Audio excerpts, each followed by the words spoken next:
मैं हूं एडवोकेट राहुल मिश्रा और आज की वीडियो में हम लोग ये समझने की कोशिश करने वाले हैं कि कैसे नए तरीकों से आपके ऊपर 376 के आरोप लगाए जा रहे हैं और आपको जेल भेजा जा रहा है। जेल भेजना उनका पर्पज़ नहीं, जो इस तरीके के फॉल्स केसेस लिखा रहे हैं, जेल भेजना उनका पर्पज़ नहीं। उनका पर्पज़ सिर्फ और सिर्फ आपसे 10 लाख, 20 लाख, 25 लाख, 50 लाख आपकी हैसियत के हिसाब से पैसे वसूल लें।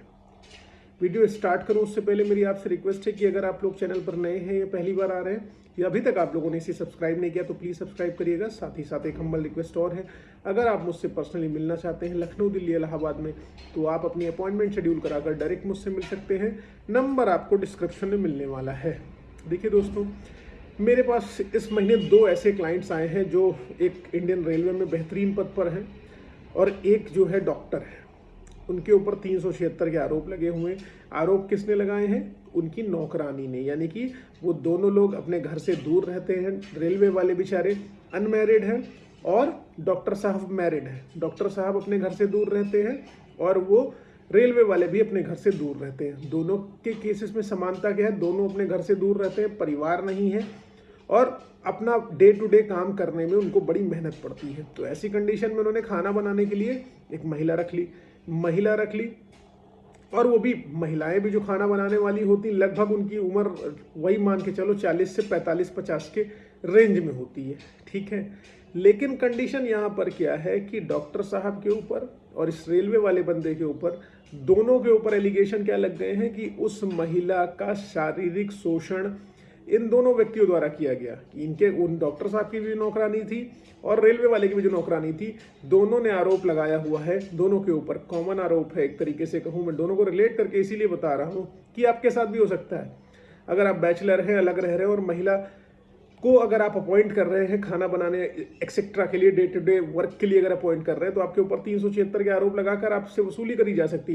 तो इस महिला ने उनके ऊपर आरोप लगा दिया कि इन्होंने मेरा शारीरिक शोषण किया, मेरे साथ बलात्कार किया और इन्होंने मुझे मेरी प्रेगनेंसी टर्मिनेट करा दी। पहली चीज़ अगर एकदम सिंपल सा समझिए।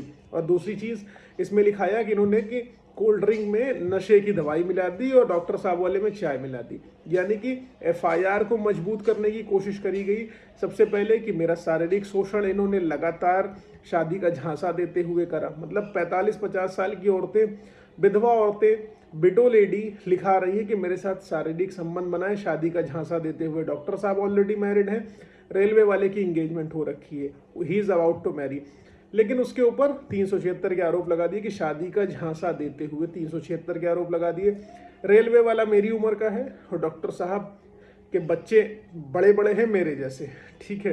तो आप समझ लीजिए ये आरोप लग गया कि शादी का झांसा देते हुए। मतलब वेल इस्टेब्लिश्ड तो नहीं, माइंड से इस्टेब्लिश्ड महिला, कायदे से मेंटली प्रिपेयर्ड महिला, मजबूत महिला, जो ऑलरेडी उसके बच्चे बड़े बड़े हैं, शादी उसकी हो चुकी है, वो विधवा है, डाइवोर्सी देख के उसको अपॉइंट कर लिया अपने घर में कि वो जो है काम करेगी, उसको कुछ पैसे मिलेंगे, उसकी हेल्प हो जाएगी और हमारा भी काम हो जाएगा कि हमारे घर का काम हमें नहीं करना पड़ेगा क्योंकि हम ऑफिशियली बिजी रहते हैं। ये सोच के इन लोगों ने रखा।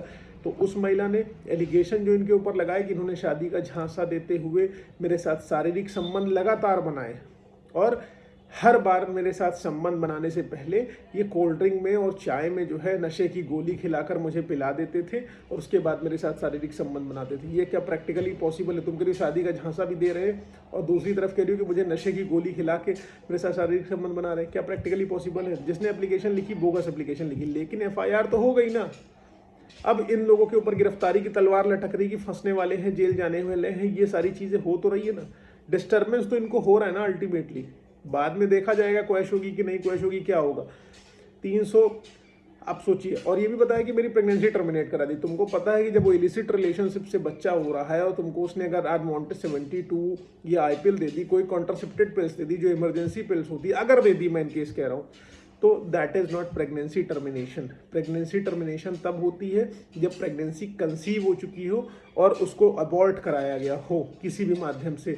लेकिन अगर कॉन्ट्रासेप्टेड पिल्स हैं, वो इमरजेंसी पिल्स हैं, वो प्रेगनेंसी टर्मिनेशन के दायरे में नहीं आती है, ठीक है।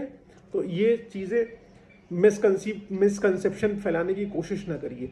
पहली चीज़, उन्होंने लगाया 313 का एलिगेशन, उसके बाद उन्होंने लगाया नशे की गोलियां खिला के 328 का एलिगेशन और उसके बाद उन्होंने लगाया 376 2N का एलिगेशन की लगातार कर रहे थे, और 323, 504, 506 तो एडिशनल लग ही जाता है। तो ऐसी कंडीशन में बताओ, आप अनमैरिड हो, आप शादीशुदा नहीं हो, या शादीशुदा हो, आप नौकरानी रख रहे हो, और तो सोच समझ के रखो, वरना 376 के मुजरिम आप बन जाओगे अगर ऐसी कंडीशन हो जाएगी। तो इसमें डॉक्टर साहब के लिए भी मैं क्वेश्चन की पिटीशन मूव कर रहा हूँ, और ये रेलवे वाले के लिए भी, दोनों के लिए मैं FIR क्वेश्चन में जा रहा हूँ, क्योंकि कंटेंट कहीं से भी कोलैबोरेशन हो ही नहीं रहा है, सामंजस्य उनकी FIR में बैठ नहीं रहा। FIR पर्सनल होती है, इसलिए मैं उसको रिवील नहीं कर सकता, लेकिन मेरा बताने के पीछे यहाँ रीज़न है कि इस तरीके का घटनाक्रम, इस तरीके का माइंडसेट हमारी सोसाइटी में चल रहा है, तो हमें अलर्ट रहने की आवश्यकता है। अगर अलर्ट नहीं रहेंगे तो समझिए कि FIR किसी भी मोड़ पर किसी भी व्यक्ति के ऊपर हो सकती है।